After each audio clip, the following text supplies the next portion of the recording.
Lahore central jail में 23 मार्च 1931 की शुरुआत किसी और दिन की तरह ही हुई थी। फर्क सिर्फ इतना था कि सुबह सुबह जोर की आंधी आई थी, बहुत तेज। लेकिन जेल के कैदियों को थोड़ा अजीब सा लगा जब 4 बजे ही वार्डन चरत सिंह ने उनसे आकर कहा कि वो अपनी अपनी कोठरियों में चले जाएं। उन्होंने कारण नहीं बताया था। उनके मुंह से सिर्फ ये निकला कि आदेश ऊपर से है। अभी कैदी सोच ही रहे थे कि माजरा क्या है। जेल का नाई बरकत हर कमरे के सामने फुसफुसाते हुए गुजरा कि आज रात भगत सिंह, राजगुरु और सुखदेव को फांसी दी जाने वाली है। उस क्षण की निश्चिंता ने उनको झकझोर कर रख दिया। कैदियों ने बरकत से मनुहार की कि वो फांसी के बाद भगत सिंह की कोई भी चीज जैसे पेन, कंघा या घड़ी उन्हें ला कर दें ताकि वो अपने पोते पोतियों को बता सकें कि कभी वो भी भगत सिंह के साथ जेल में बंद थे। बरकत भगत सिंह की कोठरी में गया और वहां से उनका पेन और कंघा ले आया। सारे कैदियों में होड़ लग गई कि किसका उस पर अधिकार हो। आखिर में ड्रॉ निकाला गया, लाहौर कॉन्स्पिरेसी केस। अब सब कैदी चुप हो चले थे। उनकी निगाहें उनकी कोठरी से गुजरने वाले रास्ते पर लगी हुई थी। भगत सिंह उनके साथ फांसी पर लटकाए जाने के लिए उसी रास्ते से गुजरने वाले थे। एक बार पहले जब भगत सिंह उसी रास्ते से ले जाए जा रहे थे तो पंजाब कांग्रेस के नेता भीमसेन सच्चर ने आवाज ऊंची कर उनसे पूछा था, आप और आपके साथियों ने लाहौर कॉन्स्पिरेसी केस में अपना बचाव क्यों नहीं किया? भगत सिंह का जवाब था, इनकलाबियों को मरना ही होता है क्योंकि उनके मरने से ही उनका अभियान मजबूत होता है, अदालत में अपील से नहीं। वार्डन चरत सिंह भगत सिंह के खैर ख्वाह थे और अपनी तरफ से जो कुछ बन पड़ता था उनके लिए किया करते थे। उनकी वजह से ही लाहौर की द्वारकादास लाइब्रेरी से भगत सिंह के लिए किताबें निकलकर जेल के अंदर आ पाती थी। भगत सिंह की जेल की जिंदगी काफी कठिन थी। किताबें पढ़ने का शौक हो चला था उन्हें कि एक बार उन्होंने अपने स्कूल के साथी जयदेव कपूर को लिखा था कि वो उनके लिए कार्ल लिब्नेख्त की मिलिटरिज्म, लेनिन की लेफ्ट विंग कम्युनिज्म और ऑप्टन सिंक्लेयर का उपन्यास द स्पाई कुलबीर के जरिए भिजवाएं। भगत सिंह जेल की कठिन जिंदगी के आदी हो चले थे। उनकी कोठरी नंबर 14 का फर्श पक्का नहीं था, उस पर घास उगी हुई थी। कोठरी में बस इतनी ही जगह थी कि उनका 5 फुट 10 इंच का शरीर बमुश्किल उसमें लेट पाए। भगत सिंह को फांसी दिए जाने से 2 घंटे पहले उनके वकील प्राणनाथ मेहता उनसे मिलने पहुंचे। मेहता ने बाद में लिखा कि भगत सिंह अपनी छोटी सी कोठरी में पिंजड़े में बंद शेर की तरह चक्कर लगा रहे थे। इनकलाब जिंदाबाद। उन्होंने मुस्कुराकर मेहता को स्वागत किया और पूछा कि आप मेरी किताब रिवोल्यूशनरी लेनिन लाए या नहीं। जब मेहता ने उन्हें किताब दी तो वे उसे उसी समय पढ़ने लगे मानो उनके पास अब ज्यादा समय न बचा।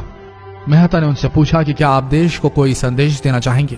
भगत सिंह ने किताब से अपना मुंह हटाए बगैर कहा, सिर्फ 2 संदेश, साम्राज्यवाद मुर्दाबाद और इनकलाब जिंदाबाद। इसके बाद भगत सिंह ने मेहता से कहा कि वो पंडित नेहरू और सुभाष चंद्र बोस को मेरा धन्यवाद पहुंचा दे जिन्होंने मेरे केस में गहरी रुचि ली थी। भगत सिंह से मिलने के बाद मेहता राजगुरु से मिलने उनकी कोठरी पहुंचे। राजगुरु के अंतिम शब्द थे, हम लोग जल्द मिलेंगे। सुखदेव ने मेहता को याद दिलाया कि वो उनकी मौत के बाद जेलर से वो कैरम बोर्ड ले लें जो उन्होंने उन्हें कुछ महीने पहले दिया था। मेहता के जाने के थोड़ी देर बाद जेल अधिकारियों ने तीनों क्रांतिकारियों को बता दिया कि उनको वक्त से 12 घंटे पहले ही फांसी दी जा रही है। अगले दिन सुबह 6 बजे की बजाय उन्हें उसी शाम 7 बजे फांसी पर चढ़ा दिया जाएगा। भगत सिंह मेहता द्वारा दी गई किताब के कुछ पन्ने ही पढ़ पाए थे। उनके मुंह से निकला, क्या आप मुझे इस किताब का एक अध्याय भी खत्म करने नहीं देंगे? भगत सिंह ने जेल के मुस्लिम सफाई कर्मचारी बेबे से अनुरोध किया कि वो उनके लिए उनको फांसी दिए जाने से 1 दिन पहले शाम को अपने घर से खाना जरूर लाएं। लेकिन बेबे भगत सिंह की इच्छा पूरी नहीं कर सके क्योंकि भगत सिंह को 12 घंटे पहले फांसी देने का फैसला ले लिया गया और बेबे जेल के गेट के अंदर ही नहीं घुस पाए। थोड़ी देर बाद तीनों क्रांतिकारियों को फांसी की तैयारी के लिए उनकी कोठरियों से बाहर निकाला गया। भगत सिंह, राजगुरु और सुखदेव ने अपने हाथ जोड़े और अपना प्रिय आजादी गीत गाने लगे।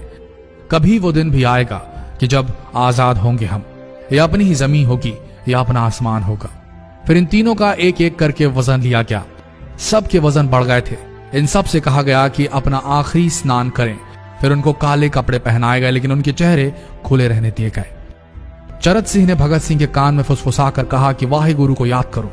फांसी का तख्ता भगत सिंह लिए बोले, पूरी जिंदगी मैंने ईश्वर को याद नहीं किया। असल में मैंने कई बार गरीबों के कलेश के लिए ईश्वर को कोसा भी है। अगर मैं अब उनसे माफी मांग लूं तो वो कहेंगे कि इससे बड़ा डरपोक कोई नहीं। इसका अंत नजदीक आ रहा है, इसलिए ये माफी मांग रहा है।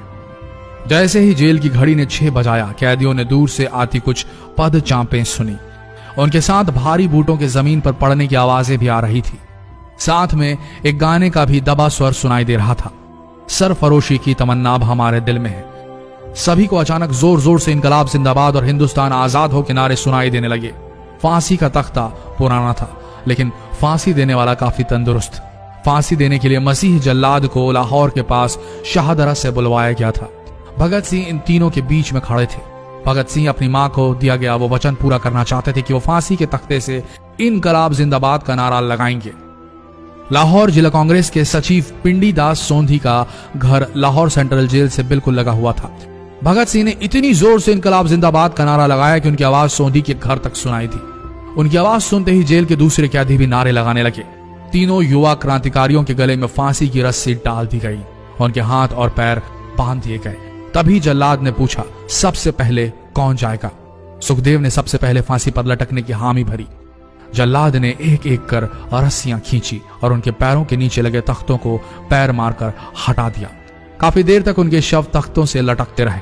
अंत में उन्हें नीचे उतारा गया और वहां मौजूद डॉक्टरों लेफ्टिनेंट कर्नल जे नेल्सन और लेफ्टिनेंट कर्नल NS सोंधी ने उन्हें मृत घोषित किया। एक जेल अधिकारी पर फांसी का इतना असर हुआ कि जब उससे कहा गया कि वो मृतकों की पहचान करें तो उसने ऐसा करने से इनकार कर दिया। उसे उसी जगह पर निलंबित कर दिया गया अंग्रेजों द्वारा। एक जूनियर अफसर ने यह काम अंजाम दिया। पहले योजना थी कि इन सब का अंतिम संस्कार जेल के अंदर ही किया जाएगा, लेकिन फिर यह विचार त्यागना पड़ा जब अधिकारियों को आभास हुआ कि जेल से धुआं उठते देख बाहर खड़ी भीड़ जेल पर हमला कर सकती है। इसलिए जेल की पिछली दीवार तोड़ी गई। उसी रास्ते से ट्रक जेल के अंदर लाया गया और उस पर बहुत अपमानजनक तरीके से उन शवों को एक सामान की तरह लाद दिया गया। पहले तय हुआ था कि उनका अंतिम संस्कार रावी के तट पर किया जाएगा, लेकिन रावी में पानी बहुत ही कम था, इसलिए सतलज के किनारे शवों को जलाने का फैसला लिया गया। उनके पार्थिव शरीर को फिरोजपुर के पास सतलज के किनारे लाया गया। तब तक रात के 10 बज चुके थे। इस बीच उप पुलिस अधीक्षक कसूर सुदर्शन सिंह कसूर गांव से एक पुजारी जगदीश अचरज को बुला लाए।